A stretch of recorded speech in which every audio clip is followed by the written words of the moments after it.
Welcome new and old friends, my name is 242, and today 42 got us 2 Christmas horror stories. We start with a tale about 2 kids up in their room while their parents have a Christmas party downstairs. But just something odd happens, and it ends up ruining Christmas forever. And the second story is about a Christmas party where everyone's there to have some fun, but nothing goes according to plan. If you're on YouTube, please remember to like, subscribe, share, and comment. And if you're on podcasts, please remember to follow, and if you can, leave a review. Now, with all that being said, turn off your lights, make sure your doors and windows are locked. Things are about to get spooky. I Hate Christmas After This Happened by Glittering Return 316. This happened to me when I was 13. I always used to love the holidays, especially Christmas. I guess it's because I loved getting gifts like every other kid. Don't judge me, but I come from a wealthy family. We lived in a beautiful 2-level, 5-bedroom, 6-bathroom home on Long Island, New York. My sister and I go to a private school, and we take several vacations a year. Yes, we are spoiled. My parents both work high-paying jobs doing who knows what, but it brings in money, so who cares? What happened on Christmas Eve when I was 13 really made me dread the holidays. I still have nightmares about it. This is my scary Christmas story. On December 21st, it was my sister Julia's birthday. She turned 9. Because it was so close to Christmas, my parents did not spoil her too much. So they just gave her Robux, like $100 worth of Robux. She was very happy and held on to the money until Christmas Eve. We always have family and my parents' friends come over on the eve for dinner and a party. Myself and Julia would stay in our rooms and just watch movies and play video games. Why would we want to hang out with family and their friends anyway? On Christmas Eve at 6 p.m., they all came over dressed in their best holiday threads, the women in their sparkly red and green gowns and the men in their black and white tux. As Julia and I were in my room playing Roblox, we heard all the chattering, the laughter, and the clinking of the fancy wine glasses. All seemed typical until we heard a loud scream from one of the guests. It sounded like a scream right out of a slasher movie. Julia and I jumped. "What the hell was that?" I asked her. Like she would know, she said, "That sounded like Aunt Dee." We just looked at each other in terror. I decided because I was older, I would go check things out. I slowly opened the bedroom door and walked towards the staircase leading to the living room, where the party was being held. Julia just peeked her head out the bedroom door and watched me, her eyes as big as saucers. She put her finger on her lips to tell me to be quiet. I looked down the stairs, and at the bottom of the steps was a pool of blood. Red blood. There was a commotion, and it sounded like people were panicking. They were asking each other what they should do.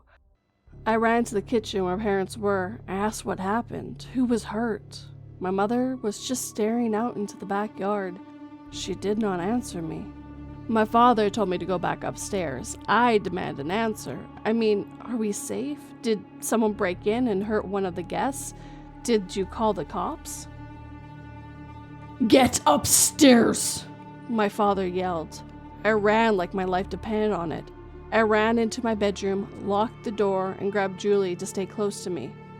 We were confused and scared, our hands shaking. I asked Julie if she thought I should call 911 or just wait and see. She told me to call them now. "Crap, my phone is downstairs. Give me yours." Julie ran into her room and got me her phone. As I was calling 911, our father came into our room and saw me. He told me to put the phone down. Do not call anyone. I told him I was calling for help. Why can't I call? He told us he was dealing with it, just to stay in the room. He looked very stressed, and he actually scared us with how intense he was being. We obeyed him. Once he left our room, we waited a few minutes, and I decided to go downstairs again to try to hear what they were doing. I will always regret making that decision. So I told Julie to stay in the bedroom and close the door. As I slowly walked down the steps and into the living room, I saw only 4 people huddled in a circle, whispering. The circle included my parents, our Aunt Dee, our Uncle Rob, and I ran into the kitchen and saw a trail of blood leading to the back door. My heart started to race, my hands were sweating, and I was frozen in place. I walked towards the back door and tried to see what was out there. I was hoping and praying it was from an animal, but I knew better. I walked out the door and followed the trail of blood. As I got near the end of the trail, I saw it. I couldn't believe it. What was supposed to be a fun, festive annual holiday party turned into a murder mystery I was trying to solve. Who was this person? I couldn't even tell if it was male or female. The blood, the stab marks. I heard the back door open, so I ran behind the shed to hide. The group of 4 came out and they stood over the body to decide what to do with it. They kept saying, "No police. What happened here tonight stays here." Once they agreed, my father backed his truck into the backyard, and they loaded it up into the bed of what used to be my favorite truck. While 3 of the murders left in the truck, my mother stayed burying the evidence, including the murder weapon. I came out of hiding and approached my mother. I asked her, "What happened? Please tell me." She started to cry and told me they had to kill our 40-year-old neighbor, Tim. I asked her why. He was always so nice to us. She said yes, because he liked Julie and had pictures of her on his phone. His bedroom window faced Julie's bedroom. The pictures on his phone showed Julie changing clothes, and some included her walking home from school. The group accidentally saw the pictures when Tim was showing them pictures of his family. Julie happened to be in the mix of photos. When my father saw the pictures, he snapped, grabbed the carving knife from the dining room table, and stabbed Tim multiple times. Obviously, if they called the police, my dad would go to prison, so they decided to bury Tim's body out in the woods where he would not be found.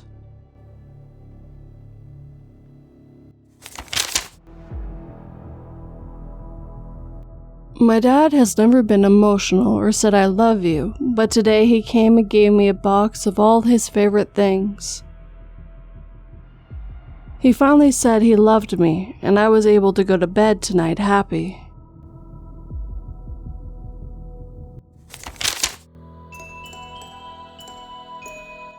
He sees you when you're sleeping. He knows when you're awake. By Justhegirlnextdoor. And a quick warning before this story starts. If you have any problems with bodily functions like vomit or feces, I do not recommend you continue listening to the story. But if you're okay with that, I just wanted to give you guys a heads up. Now, on with the story. 'Twas a few weeks before Christmas when all through my office, the co-workers of my dead-end job decided to throw their annual Christmas party. Except this year, I was determined that none of them would live to celebrate this stupid festive season at all. In fact, I've been thinking about how I was going to pull off a mass murder for some time now. And our Christmas party was what finally switched on that light bulb in my head. But we'll get there in a moment. I need to plead my case so you don't think I'm a complete psychopath for what I'm about to tell you. After 2 years of constant bullcrap, I was fed up. I was sick and tired of being treated no better than a rat. Between endless coffee orders, picking up dry cleaning, disgruntled customer service, and cleaning up atomic explosions in the break room microwave, I was about on edge of snapping. And then I got an email from the over-preppy receptionist they had hired about a month ago. The crippling depression from working at this company still hadn't set in yet. Bless her heart. Hey, office fam. I was told it was time to send out our annual office Christmas party email. So here are all the deets. Please join us for dinner this Thursday, December the 7th, 2023 at 6 p.m. This event will take place at Sonny Wilson's Steak Room, so please dress in formal attire. Instead of gift exchange this year, with permission from Dr. Jameson, I've decided to spice things up. Please bring a batch of cookies to exchange with everyone in attendance. At the end of the night, we should all leave with an assorted box of delicious goodies. Please RSVP to the Google invite ASAP. Reservation will need to be made, so I need head count by the close of the day if at all possible. Happy holidays and an even happier New Year. Per Dr. Jameson, please remember that the office will be closed December 20th to January 2nd to spend this delightful holiday season with our families. Be sure to thank him for his ample generosity by contributing to the gift basket that will be presenting to him at the party. Thanks, Talia Freeman. I was about to respond to another email when I heard the sound of a throat being cleared behind me. I know it sounds silly to know exactly who a person is based off such an insignificant action, but I knew exactly who it was. And he was the last thing I wanted to deal with right now. Chrissy, could you clean up the microwave in the break room? I just cooked a can of raviolis and it exploded all over the place. Looks like a crime scene in there. A sigh blew past my lips as I fought the urge to stab the person who was the constant culprit of this issue with the letter opener sitting on my desk. Dr. Dawson, I've told you this before, but I'll remind you again. This is something that housekeeping does. Are you being short with me? My fingers pinched the bridge of my nose as I turned in my chair to face the man. He looked like the epitome of daddy's money, and in a way, he was. Ever since he stepped foot into this office, Dr. Jameson had taken him under his wing as if he was his son. So, despite how badly I wanted to let my impulsive thoughts win, I pasted on a fake smile and stood for my chair. No, I'm not. I'll go work on cleaning the microwave right now. That's what I thought. The smirk that curled on his lip made the anger simmer within me almost bubble over into a boil. Excuse me?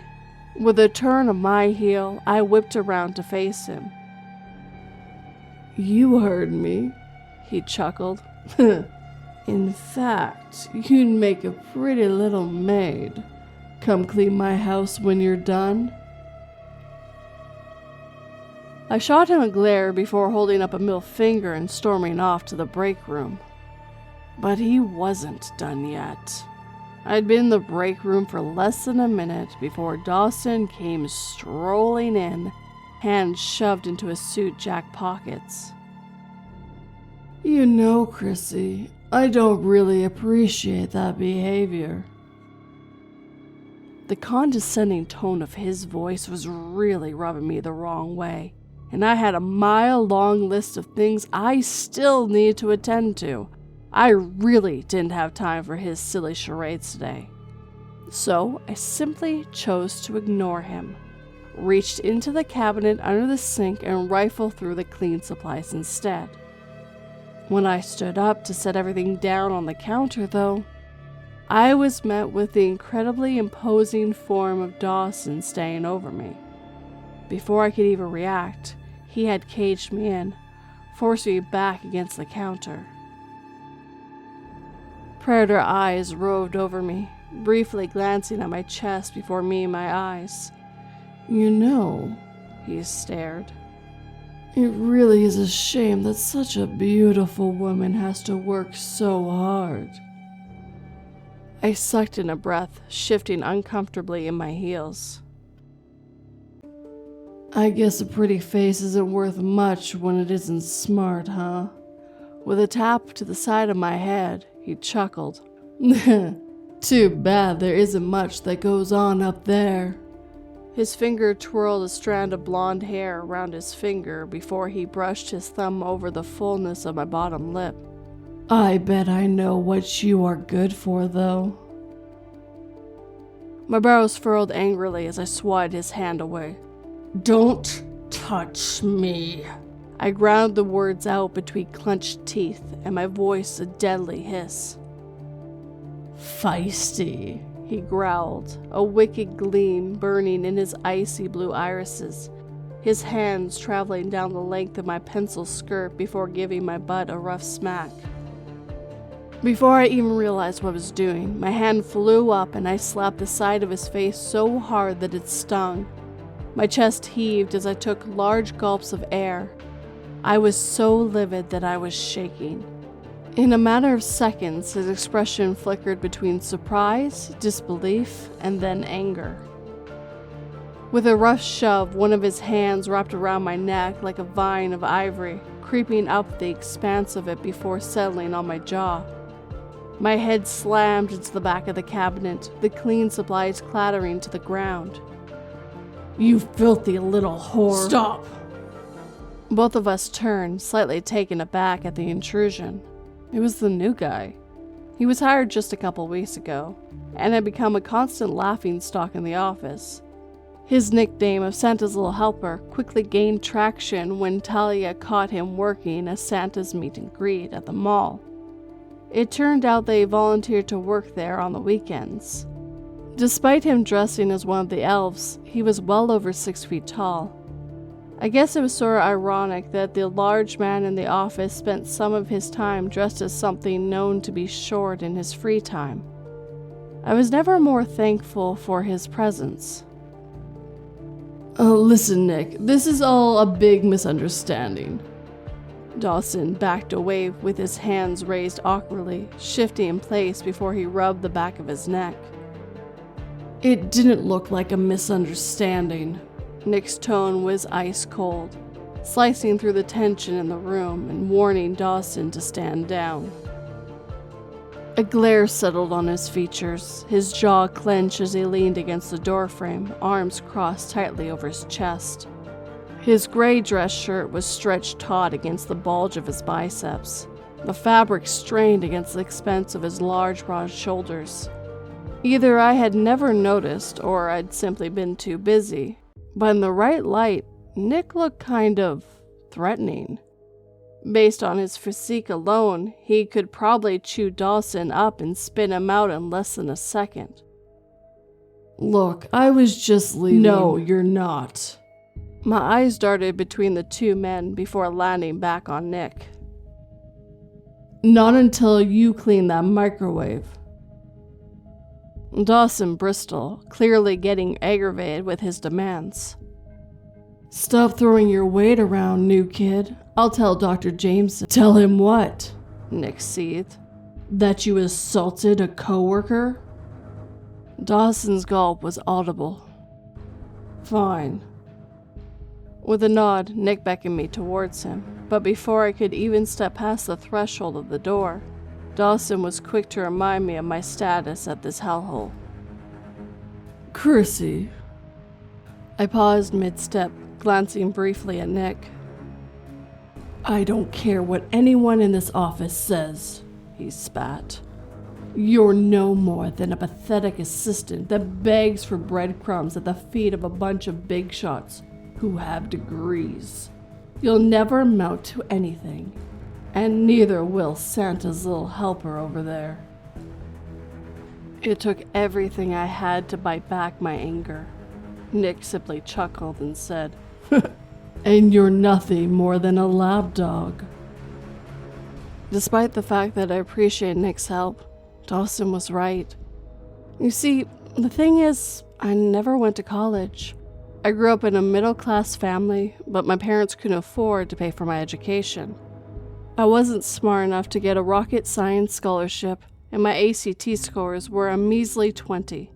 And besides, thinking about being so deep in debt that I have to eat ramen for the rest of my life made me sick to my stomach. Really, the only thing I had to rely on was my looks. My mom had always told me I was pretty, but sometimes, more often than not, I wish I had been born hideous in hopes of trading that in for some smarts instead. So, once I graduated, I worked a few reception jobs. Because I was young and blonde and fresh face, I was the perfect candidate.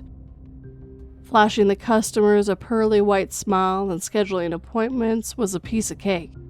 But then, I found myself in my current job. The company is stringy, so the pay is horrible. The only reason I took the job was because I hoped it would lead to some new opportunities. Instead, I've become a corporate slave who babysits educated adults that have to be told to push the reset button on their computer when it's acting a little funny.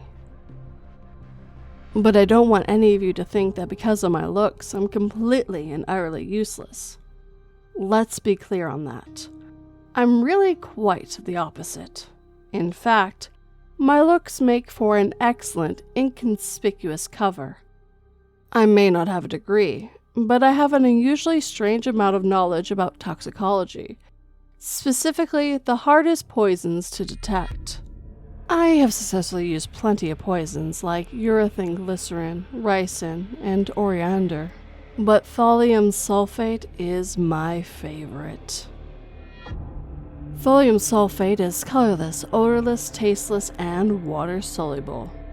In fact, most doctors don't even think to test for thallium sulfate in the blood, and within 3 to 4 days of ingestion, you're deader than a doornail. Although Prussian blue is an antidote, 15 milligrams will easily take anyone out way before they realize what's going on. Considering the US has not manufactured thallium since 1984 though, this is not an easy drug to get your hands on. Luckily, I've got friends in low places. Now, why is any of this important? Remember how I mentioned that email at the start? Well, I made a very special batch of cookies, and I fully intend to make sure that my entire office learns the deadly consequences of underestimating a lowly assistant. Revenge never tasted so sweet, and those cookies will taste positively deadly. The rest of the week went on as it normally would, but I did notice that Nick had become more of a constant in my day-to-day work. On one hand, I appreciate how helpful he was, and was thankful for the breather, and on the other, I couldn't help but find it strange. I didn't know if I was just being paranoid or what, but something just felt off. In fact, I got the first warning sign when I walked into his cubicle around lunchtime today. I wish I wouldn't have got distracted and waved it off. Yes, I've been closely monitoring. Nick? My knuckles rapped against the side of the cubicle before I raised an eyebrow. Did I just see you talking into the cufflink of your suit jacket? I had definitely seen it, and he knew I had too. There was no covering it up, so I was hoping he'd be honest. I guess you did, he chuckled coolly, spinning around in his chair to face me. The fact that he was so calm and collected by my questioning was strange. Care to explain? I arched a curious brow, my red-painted fingernails tapping the side of the cubicle anxiously. Oh, I got a wireless Bluetooth speaker in my cufflink. Just some new tech that I got from Santa. I eyed him suspiciously before laughing. Santa? My brow quaked upwards again, a disbelieving smile stretching across my lips, but decided to play along, slightly amused. And what does Santa want with you at work? I thought you only volunteered on the weekends. A flicker of a smile tugged at his lips before he stapled his fingers and released a dramatic sigh. The North Pole never sleeps around this time of year. I'm incredibly busy these days. Uh-huh. I shook my head, laughing again at his silly antics. The two of us had grown close, working hand in hand. He was a bit odd, but then again, so was I. Nick ran a hand through his hair, shooting me one of his prize-winning smiles before hitting me with a wink. I had to admit it, this man was honestly too attractive for his own darn good. The fact that he was a lowly assistant like me was mind-boggling. I felt like he should have climbed the top of the corporate ladder by now.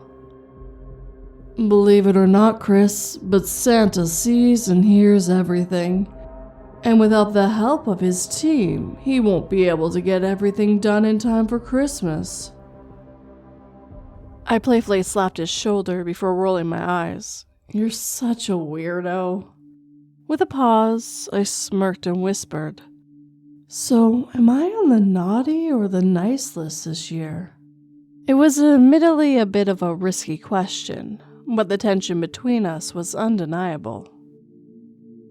From the moment Nick had come to rescue me in the kitchen, both of us had been nearly inseparable. This was sure to give me some intel on whether he shared the same sentiments. If so, I could surely sway him from eating any of my special cookies at the Christmas party.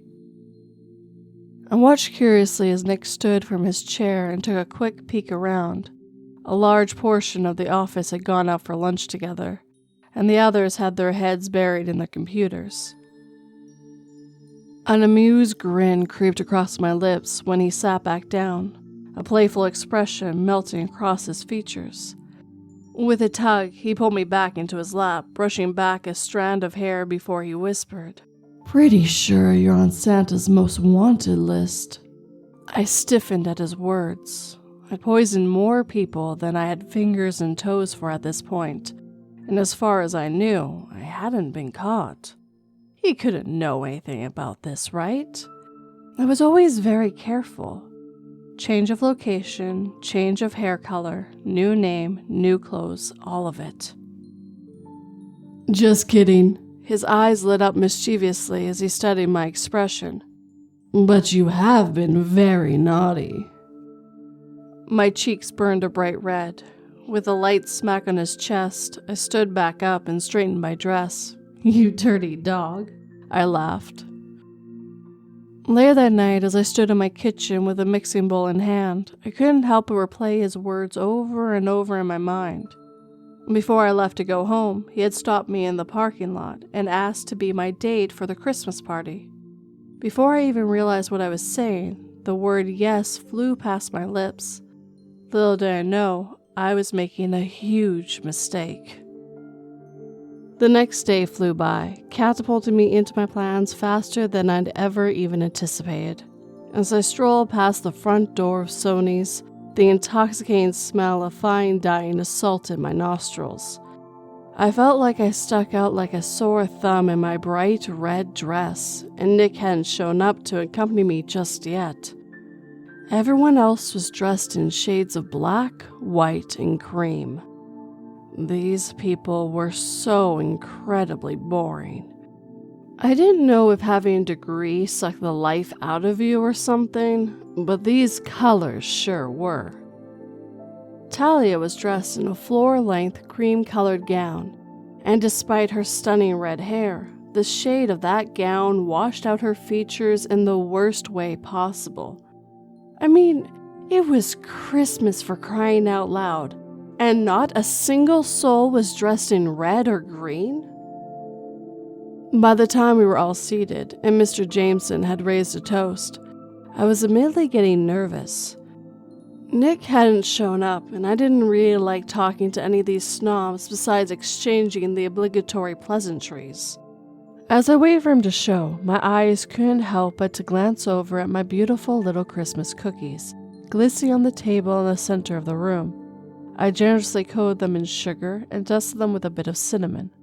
Talia was happily loading each one of them up into separate boxes for everyone to take home. It took everything I had to wipe the evil smile off my face. Chris? My head whipped around and my face lit up when I realized it was none other than Nick. But of course, before I could even get a word in, Dr. Dawson was swaggering towards the both of us. Do I sense a little workplace romance between you two? Rumor has it that Talia caught the both of you red-handed. Mentioned something about some unusual scans on the printer. We both blushed, instantly embarrassed. I'd hate for Dr. Jameson to find out. Wouldn't that be a shame? Dawson smirked before slapping Nick on the shoulder. But we're cool, right? Nick flinched, brushing him off before wrapping a protective arm around my waist. Say, we're both sensible men, right? If you let me take her out for a spin, we can just forget that any of that happened. My eyes zeroed on Nick's clenched fist, so I did the only thing I can think of. I intervened and offered him a cookie. Dawson, I chirped. Why don't I take you over to the cookie table? I make some of the best, you know. Dawson's eyes slid up to Nick's, a wicked smirk tugging at his lips before he reached out and took my hand. I love that, actually. I'm sure Santa's little helper could spare some time away from his precious little present, now couldn't he? Before Nick could even engage, I shot him a look and shook my head. Karma would deal with Dawson way before Nick needed to. I'd be sure of that. Dragging him over to the table, I shoved a cookie into his hands and beckoned him to try a bite. The second his lips parted and took a bite, I felt that all too familiar feeling, that sickeningly sweet rush of adrenaline I got every time I killed someone, and this was no different. If I dosed these correctly, he would be dead before Monday even rolled around. Except that everything went downhill from here, metaphorically speaking. Well, and you're about to see, quite literally, the crap was about to hit the fan. Unbeknownst to me, something incredibly bizarre was about to go down, and my cookie would be the least of everyone's worries. Tonight, I would like to end this Christmas party with a huge thank you to Mr. Jameson. Talia was standing up from her seat, mid-clap, when a strange sound echoed around the room.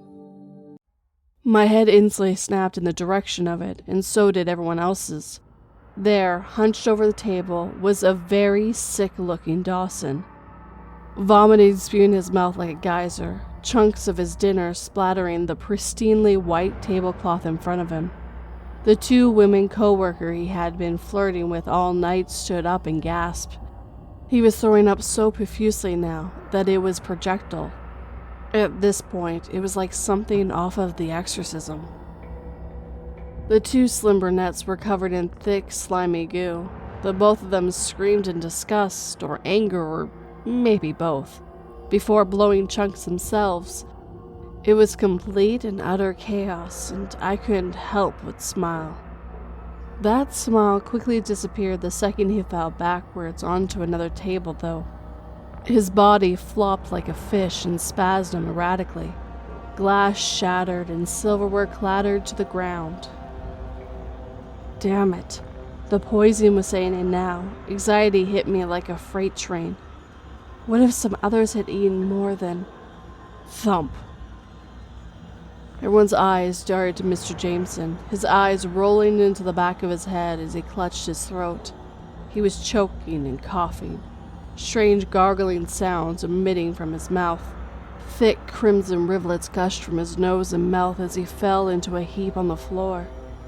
These people were dropping like flies. Perhaps I calculated the dosage completely wrong. I couldn't be here. Gathering my skirts, I stood up from my seat and tried to rush past the chaos, but a woman the size of a whale had just wandered out in front of me, and the whole back of her dress was covered in... brown? But then it hit me. It was feces. The smell was overwhelmingly strong. It honestly smelled like something had crawled up her and died. I covered my nose, repulse melting across my features, when I watched it slide down her leg like a thickened chocolate syrup. This was nothing like I had expected. The horror of what I'd done was hitting me in waves. If these people dropped in this restaurant, the authorities would have their eyes on the restaurant first, but then they would surely begin to question if it was something else. I needed to get out of there, and I needed to get out of there fast. I was just about to make it out the door before I felt someone grab the back of my elbow, spinning me on my heel. I came face to face with Nick. Relief settled over my face as I tried to drag him from the chaos that was continuing to ensue within the restaurant. "Chris." I paused, my eyes searching Nick before they landed on the slight curve of his lips. "Did you enjoy your wine?" "Huh?" "Your wine," he repeated with a nod. "Did you enjoy it?" My wine? What the heck are you going on about, Nick? This really is not the time to be a wine connoisseur. I really need to... And that's when I felt it. The slight tingling sensation dancing across the tip of my tongue. The numbness in my fingertips. The strange lightheaded feeling buzzing at the front of my head. My brows scrunched as I scrutinized his expression. I hadn't eaten a single cookie. But that's when it dawned on me. It was you. My words were slurred as I stumbled over them, hurriedly pushing them past my disbelieving lips. With a slight nod, he chuckled. "You like my handiwork, Chris? You and I are one and the same. Way more alike than you realized," he whispered. "Cut from the same cloth." "What do you mean?" I struggled to get my lips to form the words. Whatever had slipped into my wine was currently working its magic as we spoke. "This is what happens when you don't pay those friends in low places, Chris." My eyes widened large as saucers as his revelation slowly settled in. All those silly words he had been whispering to his cufflinks, they were code words. The North Pole was the black market, and Santa was the man that I still owed money to.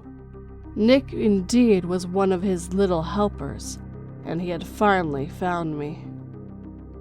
White-hot fear coursed through me as I shoved past the front door of the restaurant, falling into a heap on the ground. Nick was quick to scoop me up, walk us across the crosswalk, and move to his car so fast that it was making me dizzy. My head was swimming and my vision was going in and out of focus. I couldn't let him put me in that car. If he took me to another location, I knew I was good as dead. With the last of my strength, I screamed. I screamed and screamed and screamed. He was quick to slap a hand on my mouth, but it was too late. I don't know what good I'd done in my past life, because after all the people I murdered, I definitely didn't deserve this. But a blacked-out police cruiser had just round the corner in the parking garage, and it was heading directly towards us. Everything from this point forward is sort of spotty, but I do remember the sharp inhale of breath that Nick took before he abruptly dropped me. I rolled to the ground, my body almost completely paralyzed, as I listened to the officer scream at him to get on the ground. My vision swarmed in and out as I watched Nick zigzag back and forth. The last thing I heard before I passed out completely was a gunshot. When I finally came to, I was in a hospital bed. My parents were hovering over me, tears glistening in their eyes as they explained everything. Nick Peters was a very dangerous criminal who had quickly been convicted of many charges, but the largest of those was murder by poison. Apparently, I was very lucky to be alive, but what I was more excited about was the fact that Nick's crime was the perfect cover-up for what I'd done. It was almost sort of exhilarating. In all my years of poisoning people, I've never been caught. And the fact that I was teetering just on the edge this time was such an exhilarating rush. For the next few days, I laid in a hospital bed and recovered. I played the innocent victim, grieved the loss of my co-workers, and told the detectives everything that I knew. It wasn't much, but I gave them something to chew on, a little food for thought. I wasn't about to incriminate myself in any way, so I did what I do best. I tucked my blonde hair behind my ear, furrowed my brows, and played the pretty little damsel in distress. Everyone thought I was positively stupid anyways, so I channeled that and leaned into it. Serves everyone right for underestimating a pretty face. Everything was going smoother than butter when I made it home, so when I walked into my kitchen and saw a plate of cookies sitting on my island, you can only imagine the fear that raged through me when I noticed a note propped up beside them. With shaking hands, my fingers flicked open the paper, eyes scanning over the words before realization finally set in. Disbelief, denial, and then an overwhelming urge to vomit. Dearest Chrissy, Santa wanted me to send his regards. You might have convinced the detectives of your innocence, but we know what you did. You'll be on our naughty list until the debt is paid. As for Nick, he'll be paying you a visit real soon. There are some of our own in the very police department that you think is protecting and serving you. We have eyes everywhere, ears everywhere. Don't believe me? Take a look at your Christmas tree for me. We left you a little gift of sorts. And while you're at it, have a cookie on us. Happy holidays. Talia Freeman. The note fell from my hands, spiraling to the floor. Talia, was she on this too? My heart pounded viciously in my chest as my eyes darted over to the festive lit tree in my living room. Except this time, something was different. My legs trembled as I crept across the room, my eyes instantly zeroing in on the grisly scene before me. I was absolutely horrified and disgusted when I realized that every single one of my ornaments had been replaced. Various eyes and ears had been strung up and strategically placed on my tree. Skin dangled, torn, tattered, some of it stuck to the artificial evergreen needles. What terrified me the most was that the blood was still fresh. It dripped from the branches in a slow, steady stream. My eyes gradually traveled down, and that's when I saw it. My legs stumbled backwards before I doubled over and vomited. Underneath my tree sat one singular gift. I didn't dare open it. The words painted in crimson over the snow-white wrapping paper was enough to persuade me otherwise. He sees you when you're sleeping. He knows when you're awake.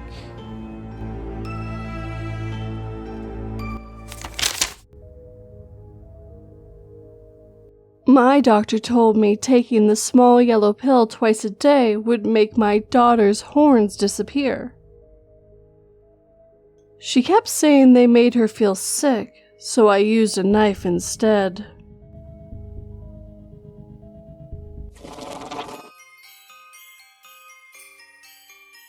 And with that, our time together is coming to an end. As always, I'd like to thank the writers who let me read their stories today. I truly couldn't imagine a child stumbling across her parents killing a man, well, to protect their own daughter. It makes sense, but yes, I could see how that would ruin Christmas forever for anyone. As for the second story, it was fun to play a person that was more in the gray area. She wasn't good in any way, shape, or form, but you could also see where she was coming from with wanting to poison these people. My biggest problem with her plan was twofold. One, she should have been smarter and paid those people to get the ingredients she needed. And two, there was going to be other casualties that had nothing to do with any of this. And as much as I know she definitely got off on killing people, it makes it hard to be more on her side because she was willing to take out innocent people to get at those who had wronged her. And of course, she wasn't really a character you're supposed to be rooting for. But it seems like she's going to get her just desserts finally. And as you can see from the title that this was day 1, I do have day 2 coming out tomorrow, so one for Christmas Eve and one for Christmas Day. This way, double shot of horror for you guys. I thought it'd be a nice surprise, and it was part of the reason why I couldn't live stream on Friday the 22nd. I was a little too busy getting this together, and I wasn't feeling 100% on top of that. Now, if you like these stories, please hit that like button and make sure it feels it. If you're new, subscribe and turn that pretty little bell to all notifications. And of course, I would absolutely love a comment. Tell me what you think about the music, if you like different kinds of stories, all those things, and if you have other ideas, of course. And of course, you could share this with anyone who might enjoy these kinds of stories. It really helps the algorithm and me reach new people as well. If you'd like to help in other ways, I do have Patreon and memberships where you get early access to these audios. And the members also get early access to the 2-sentence horrors by about a week. If you'd like to do a one-time donation, I do have PayPal and Buy Me a Coffee as well. All the links, including the ones to my socials and websites, are down below, and I highly recommend checking it out if you'd like to see what else I'm up to. I really hope you guys have a very Merry Christmas Eve, and as always, thank you for watching and listening. It always has and always will mean the world to me. Sleep tight and don't let 42 bite.